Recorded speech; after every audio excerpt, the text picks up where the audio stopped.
Will the Leafs live to regret some of their decision making down the stretch? We'll discuss that and more after a loss to the Lightning. You're listening to the Locked On Leafs podcast, part of the Locked On Podcast Network. It's your team every day. You're Locked On Maple Leafs, your daily podcast on the Toronto Maple Leafs, part of the Locked On Podcast Network. Your team every day.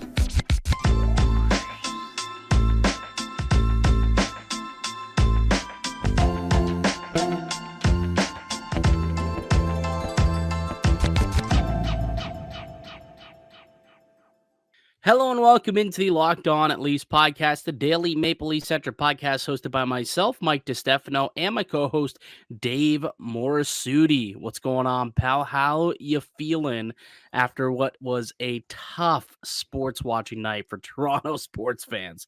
Boy, oh boy, none of the three pro sports clubs decided to show up tonight, huh? It was, I hope nobody put any money on any of these Toronto teams tonight. Like, sometimes people put for putting money on the Raptors, that's charity. You're just giving your money away at that point. But yeah, it was brutal. Miserable day in Toronto too. Like, the weather was terrible too. Like, there was nothing good about Toronto today. Oh, yeah. Like, when it rains, it pours. And that's not only, a metaphor for what's going on in the Toronto sports scene tonight, but literally all day long, there hasn't not been a minute where it hasn't been raining outside. It's, not great. Not good vibes right now in Toronto. But you know what? I didn't think the Leafs played terrible against Tampa Bay tonight. Yes, you look at the scoreboard, they lost 4-1. But I mean, I didn't think they were awful. I think Vasilevskiy definitely played exceptional. Like, ultimately, I think Toronto's probably the better team. They won the special teams battle, which is big considering that Tampa had the number one power play and penalty kill going into the night since the trade deadline. But ultimately, they lost the goalie battle, and they made a couple more errors than Tampa Bay, and that's typically a classic Leafs loss formula, though, isn't it? Well, when they beat Tampa, you mentioned this many times before. When they beat Tampa in the playoffs, they were outplayed. In the year before, when they outplayed Tampa, they lost. Yeah. So the real moral of the story here is, ladies and gentlemen, don't outplay the Tampa Bay Lightning, and you get a better chance to win. Also, Andrei Vasilevskiy not being good also gives the Leafs a better chance to win. Who knew? Yeah. Not the case tonight. He was quite spectacular in this game tonight. So 4-1 was the final. What was your takeaway from that one, Dave? I mean, again, it's been the theme of this team. Mistakes, mistakes, mistakes.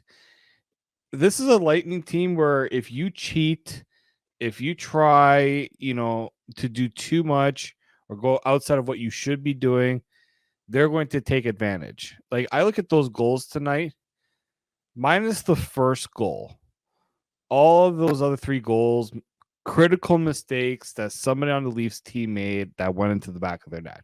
Yeah, honestly, you look at, the point goal, he was wide open in front of the net. We'll talk about whether or not the fourth line should have been out there, but still left all alone in front of the net, both goaltenders below the goal line, and Braden Point had enough time to drag it across the crease and put it up upstairs. And then the Stamkos goal, McCabe tried to step up and make a play, make a hit on a puck carrier, but didn't get to him in time, and the puck carrier got it off to, Stamkos, and next thing you know, Benoit's forced to defend a 2-on-1, and hey, Stammer can bury it just like any of the best snipers in the game still. So probably a misplay there by McCabe. Just gotta have that awareness, right? When people are on the ice, all right, who's on the ice? Can I make this play? If not, probably should just make the more high percentage simple play and just continue to retreat and play the puck.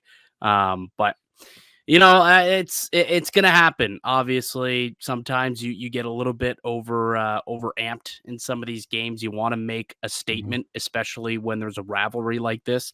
It was a physical game too. That was something that I took from tonight's game. Extremely physical. Did you see how many hits were registered in this game? 114. 114 registered hits in this game. It was 58-56. I think Benoit had 11. 11 hits for He had a single fifth penalty. of the Leafs hits just by him alone. Yeah. What a Apparently, it's like the third time that I didn't realize this until they mentioned on the broadcast. It's like the third time this year that he's had double-digit hits. Now, I know they're kind of the hits counter has been Mhm. adjusted, I guess you could say, this season. It seems like we're getting a lot more hits that are being counted. They went and did that audit midway through the season and added a whole bunch of hits to people's resumes. But I mean, still to have 11 hits recorded, 114 throughout the entire game. Every single player registered a hit tonight. And then obviously you had the heavyweight tilt there between Ryan Reaves and Tanner Jeannot, which Ryan Reaves absolutely clobbered Jeannot. Like he hit him with that overhand right, and he just like Jeannot just buckled, absolutely buckled. Big time fight from Revo there. As soon as I saw that they were going for they were going to be fighting, I'm like, I don't think Jeannot understands what he's done right now. Like, I don't think he's prepared for this. Because I remember Tanner Jeannot against Luke Shen in the playoffs last year. Yeah, And but Luke Jeannot's Shen not. made him Yeah, this but much. Jeannot's a pretty tough dude, though. He is tough, but as a fighter, he's not batting 1,000. Like, he ain't one of, like, I know he's tough. I mean, He's tough as nails. He's willing to fight. I just know in his time with the Lightning, he hasn't been the most successful going up against the other team's heavyweights, especially the Leafs. Like the Leafs heavyweights have had their number against Jeannot. And like Reeves taking that fight at any time because obviously it's what he wants. It's what he's here for. And he wanted to get the guys going. Like generally a coach would tell Jeannot, don't give this team a reason to get riled up. We got them where we want them. We're up 3-1.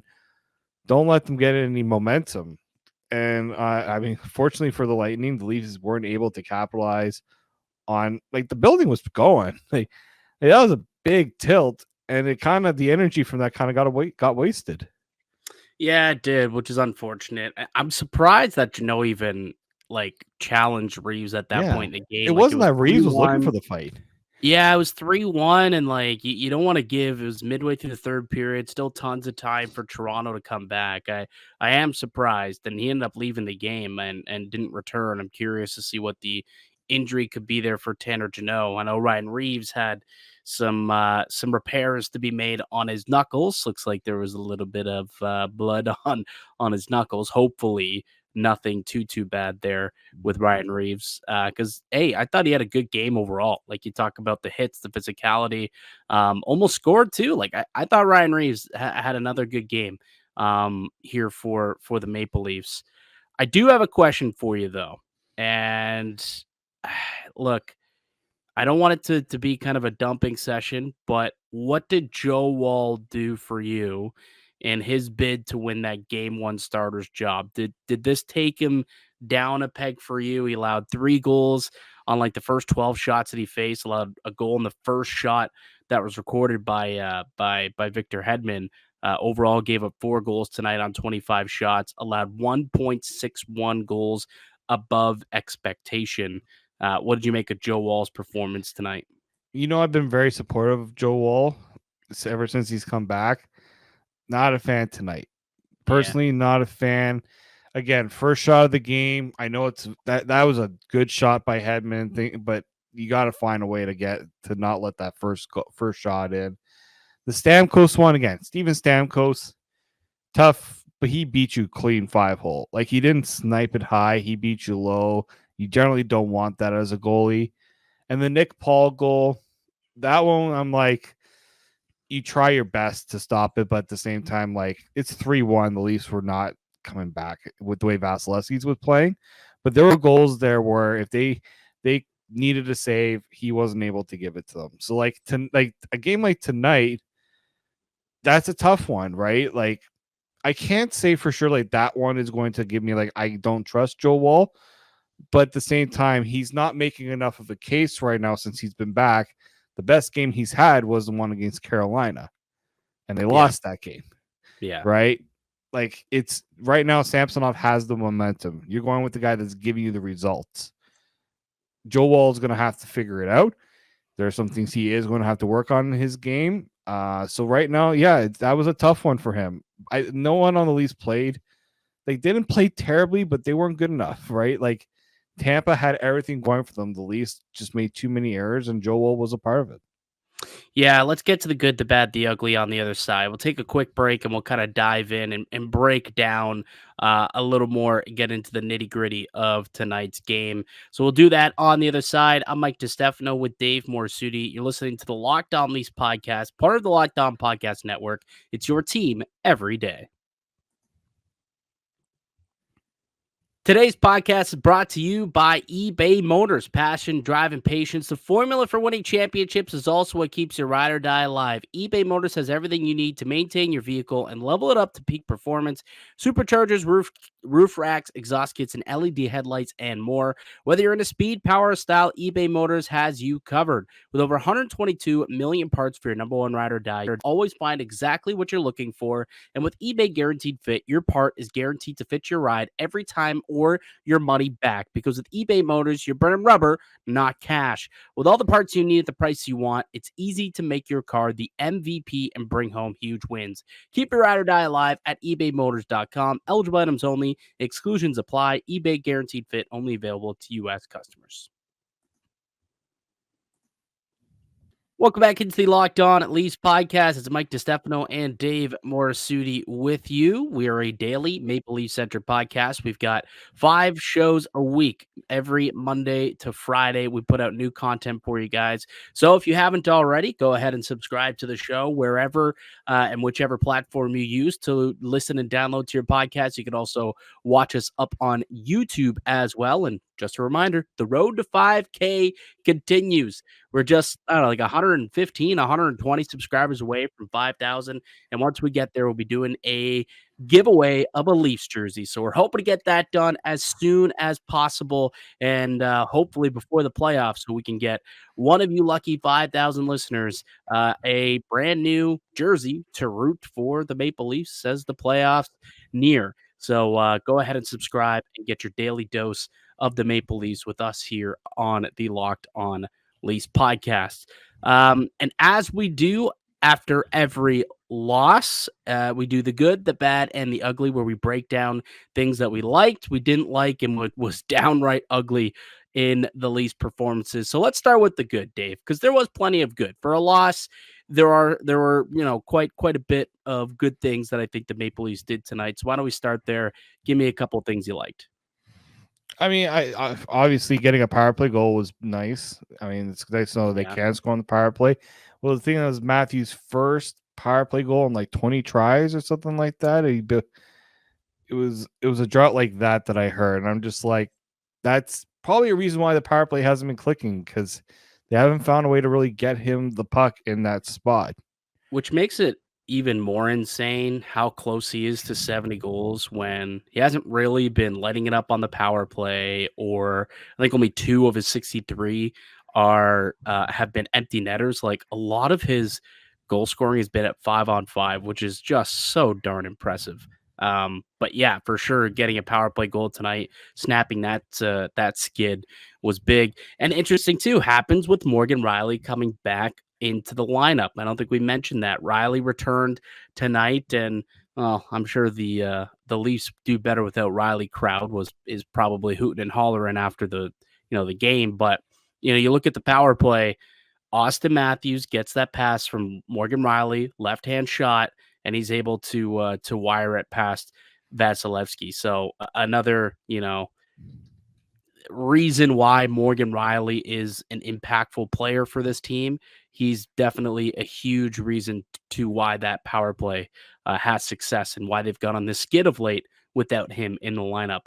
But I thought overall Matthews is quite dominant. I mean, you look at 13, 14 shot attempts, 6 shots on goal, scored the only goal for the Leafs tonight. I thought he's pretty tenacious on loose pucks, trying to win a lot of one-on-one battles as well. He comes out and says he's not chasing 70, but the play dictates that he certainly is. I mean, he's trying to hound every single puck to throw things, whatever he can on net and try and score as many goals as he can in the final now 7 games before the end of the regular season. And I thought he was good tonight, but Vasilevskiy was just a little bit better on a couple of those opportunities. But Auston Matthews was definitely someone who's part of my good. And I mean, we got to give some love to the fourth line and Ryan Reaves. Thought he had a great game tonight as well. We talked about it earlier, the big fight. I think he had like 6 or 7 hits tonight as well. Really set the tone physically early and then continued it throughout the hockey game. The fourth line had a couple of good shifts where they had some sustained zone pressure. There was the one shift where they allowed the goal to Braden Point, but realistically, they should not have been on the ice. I'll talk about that in just a moment as we continue with the bad and the ugliness of the game. But overall, I thought it was a pretty solid game from the fourth line, and Ryan Reaves in particular. I liked his game tonight.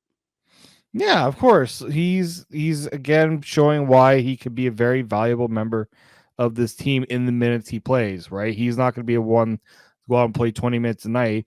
He gets limited minutes, but he's having an impact. The Lightning coming out of the game, Izuma got that huge hit on Nylander. What does Revo do? Goes after Dumba, goes after Hedman. He's not going like, yeah, as you know, the one that really I liked was he got into the kitchen of Andrei Vasilevskiy. He didn't do anything malicious, didn't do anything, I think, dirty or anything. But he just reminded the Lightning, I'm gonna be in this area here. I'm gonna try to throw your goalie off. You guys can come and try to. Irritable, just a little irritable, right? Like Vasilevskiy was cool and calm as a cucumber. He needed sometimes once in a while you got to make sure that he realizes it's not going to be easy, right? And Revo, he's around and he's say, someone wants to do something about it. Come on, let's go. Tanner Jeannot tried, didn't really work. Yeah, no, did not work. I'm sure in hindsight, wish he did not challenge Reaves to that fight. I am curious though, because we're nearing Morgan or Mitch Marner's return to the ice and return to the lineup this weekend. Callie Yarncroc will return at some point, if not before the end of the season, definitely early within the playoffs.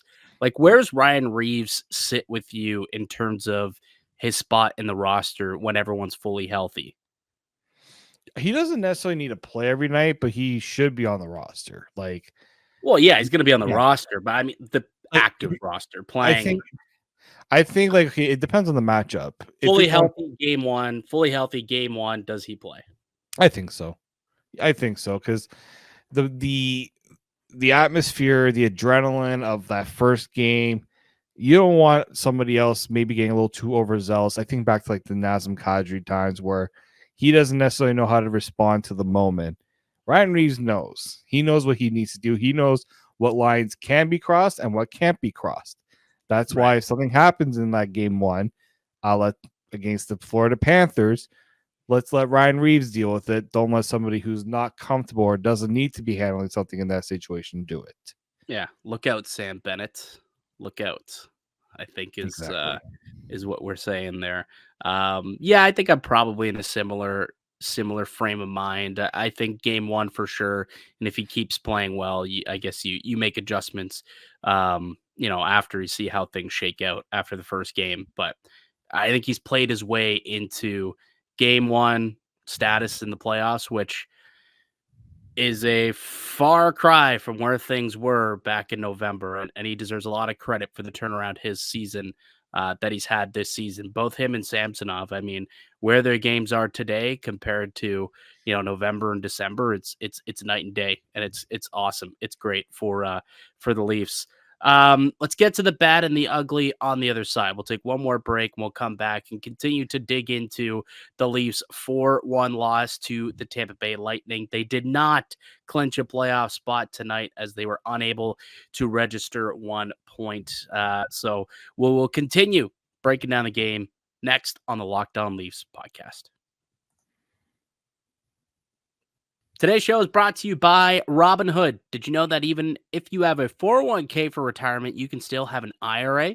Robinhood has the only IRA that gives you a 3% boost on every dollar you contribute when you subscribe to Robinhood Gold. But get this, now through April 30th, Robinhood is even boosting every single dollar you transfer in from other retirement accounts with a 3% match. That's right, no cap on that 3% match. Robinhood Gold gets you the most for your retirement thanks to their IRA with a 3% match. This offer is good through April 30th. Get started at robinhood.com/boost. Subscription fees apply. And now for some legal info. Claim as of Q1 2024, validated by Radius Global Market Research. Investing involves risk, including loss. Limitations apply to IRAs and 401ks. 3% match requires Robinhood Gold for 1 year from the date of the first 3% match. Must keep Robinhood IRA for 5 years. The 3% matching on transfers is subject to specific terms and conditions. Robinhood IRA available to U.S. customers in good standing. Robinhood Financial LLC, member of SIPC, is a registered broker-dealer. Welcome back into the Locked On Leafs podcast. It's Mike DiStefano and Dave Morassutti. We are recapping a 4-1 loss to the Tampa Bay Lightning. Toronto had a chance to get themselves into the playoffs, book a playoff spot tonight with just a win or a point. Overtime loss. They need to get at least 1 point tonight to do so. They failed, but they still have another opportunity to get it done Saturday when they play the Montreal Canadiens. I guess it's possible too if like Detroit and some of these other teams, fall out of it. I guess between now and then, I guess it's possible that they could just clinch by other teams getting eliminated. But Sure. It's more fun when Toronto clinches on their own. And I swear to God, if I see champagne, which doesn't happen in the NHL, thank God, but such a beer, or like the Coors Light showers.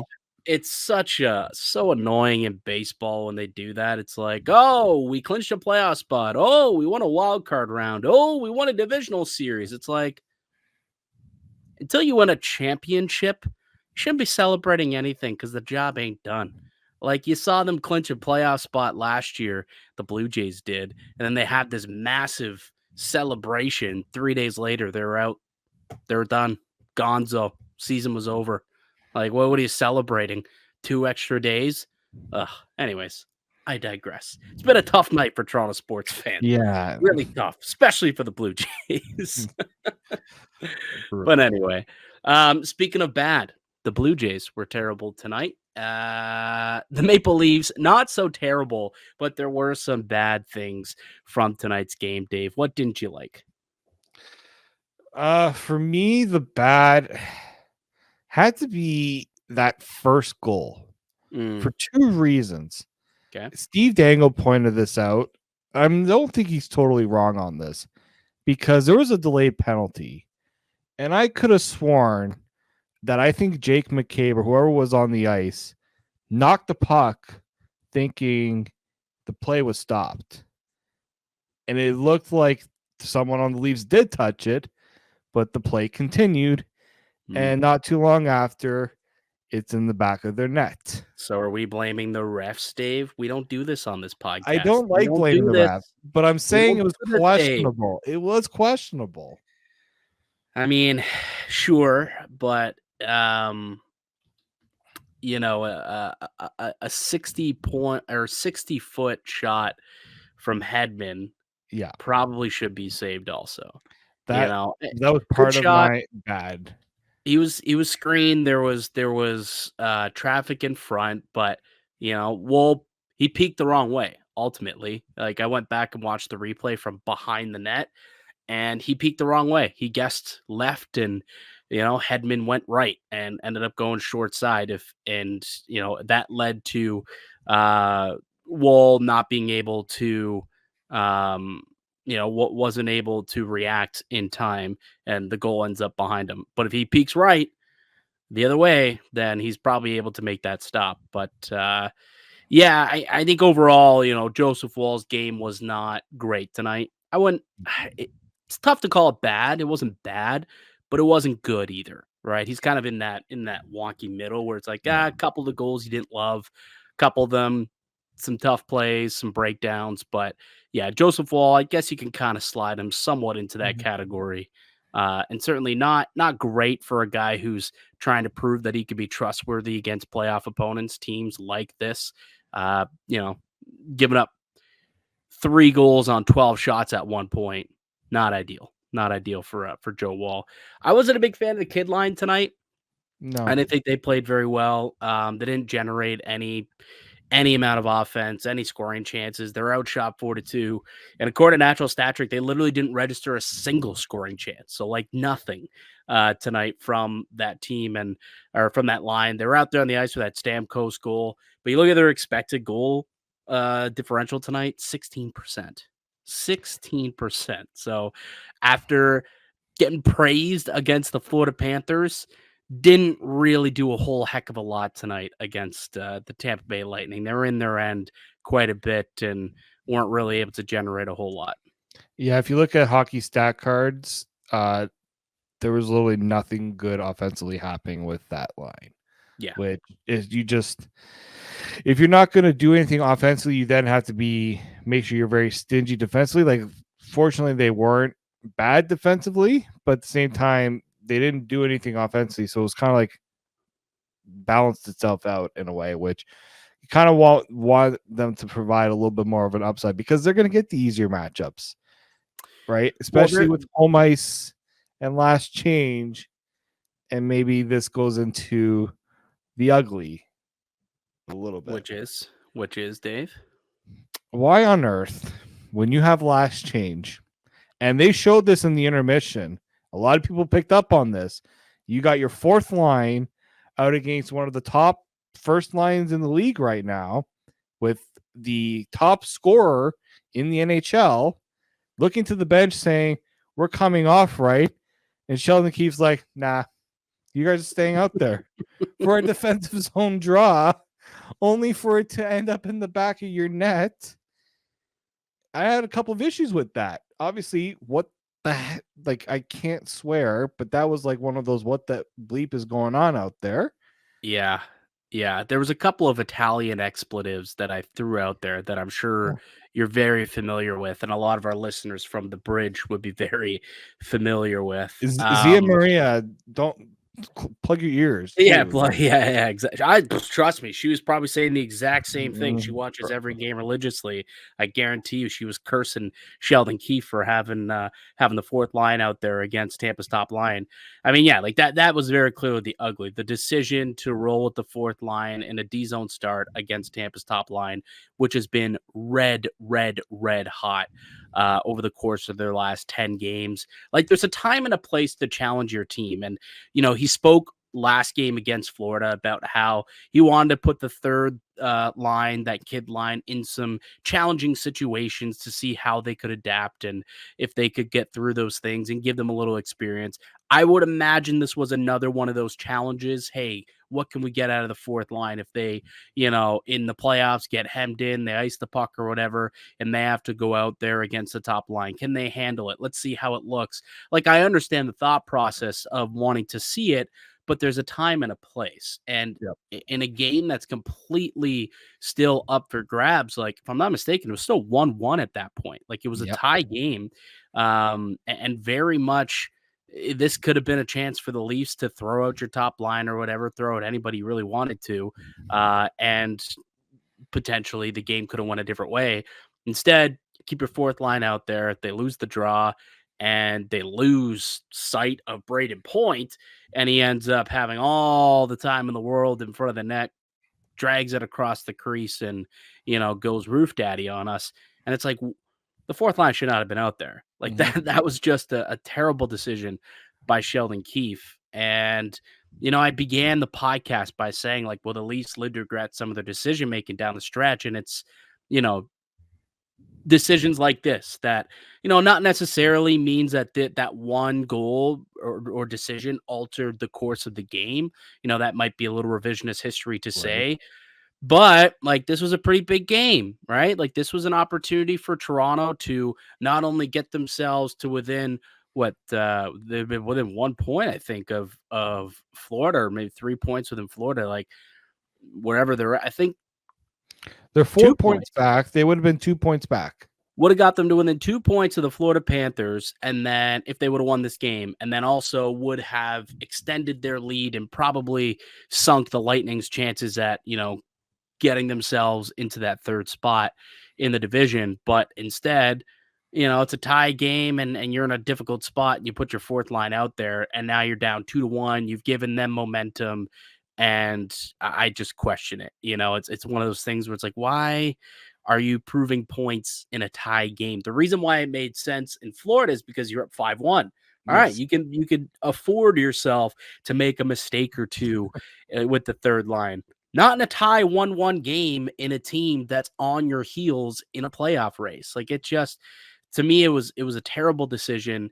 And if, again, whether or not that is the difference in the game and the game, if things would have went different, I don't know. But it's just, I don't get it. I just don't understand that one from Sheldon at all. I haven't seen any of the post game audio, but I would imagine someone asked him about that. That was actually going to be the next part of my ugly. Not only did he make that wrong decision, we also blamed David Kampf. He's like, what? Kampfer left the net front, just got to hang there, just wait, let the D recover, just got to hold, little impatient there. And I watched that goal many times. Yes, David Kampf let Braden Point out in front. Do you know where the next Lubuchkin was behind the net, covering the play behind the net? The next available defenseman was TJ Brody, who was halfway up the wall, defending nobody. Are you kidding me here? Like, we're getting on David Kampf. Yes, he's supposed to be one of their top defensive forwards. I get that. But the guy who's supposed to be defending in front of the net is nowhere within the vicinity of the net. And like TJ Brody, people have been trying to say, Sheldon Keefe wants to get him going, wants to get him ready for the playoffs, get him back his game back. When it comes time to bring like a Joel Edmondson back, I'm sorry, why should TJ Brody be given a pass to stay in this lineup? Oh, Dave. He went out the other day and also says we don't have a shutdown pairing, which is him trying to say, I don't have the personnel for a shutdown pairing, which guess what? You don't. I get that. But you're also willingly putting TJ Brody out when you have other players, I think, who are more like he sat Simon Benoit for how long for TJ Brody, who has been very much not the TJ Brody we have expected. Right. That's something the coach can, like him, those are decisions he makes. You talk about decisions. If TJ Brody is in a playoff game and he plays like that, not going to be a good series. It's going to be a quick exit for something like that. Yeah. I mean, the Leafs are in a weird position where it's, they kind of at one point thought they were solidified in one spot, that third spot in the playoffs. So maybe he thought, I have a opportunity to like make try some things, but now it's getting a little tight. It's getting a little tight between them and Tampa, and then you also have a chance to leapfrog Florida. It's like maybe let's make some decisions that could benefit this team and try and get victories and wins. I don't think yes, experimenting is good and there's a time and a place for it, but in the situations that we've seen so far, or at least in tonight's game, we'll say, was not the time and place for those experiments tonight. But David Cave has to stop doing those stupid pinches too. Like, I'm not gonna just pick on TJ Brody, but Brody's supposed to know better, and he clearly hasn't figured it out. Yeah. Hey, another chance to get back at it Saturday night. I think they go out to Montreal, right? Are they in Montreal? Yeah, going out in the Bell Center Saturday night. That'll be a rocking crowd. So that'll be another opportunity for the Leafs to book their ticket into the playoffs. We'll come back tomorrow. We will tee up that game, and it's the last show before Mania, Dave. You know what that means. We got to come up with our WrestleMania Maple Leafs match card. I'm super stoked for that. It's become a yearly tradition for us here on the Locked On Leafs podcast, and I can't wait to dive into it. tomorrow. But that'll do it for us here today on the pod. I'd like to thank you all for listening and supporting the show. You can subscribe to the Locked On Leafs podcast on all platforms and receive daily Leafs content. Follow myself on X at Mickey_Canuck. Follow Dave at D_Morassutti, and follow the show as well at Locked On Leafs. If you enjoyed today's show, we would ask that you please go ahead, smash that like button on YouTube. Give us a comment down below, your thoughts on the game tonight, your thoughts on some of the decision making from Sheldon Keefe as well, and what should the lineup look like heading into the playoffs. Love to hear all your thoughts on that down below in the comment section. We'll be back with another episode for you guys tomorrow, but until then, keep it locked right here on Locked On Leafs.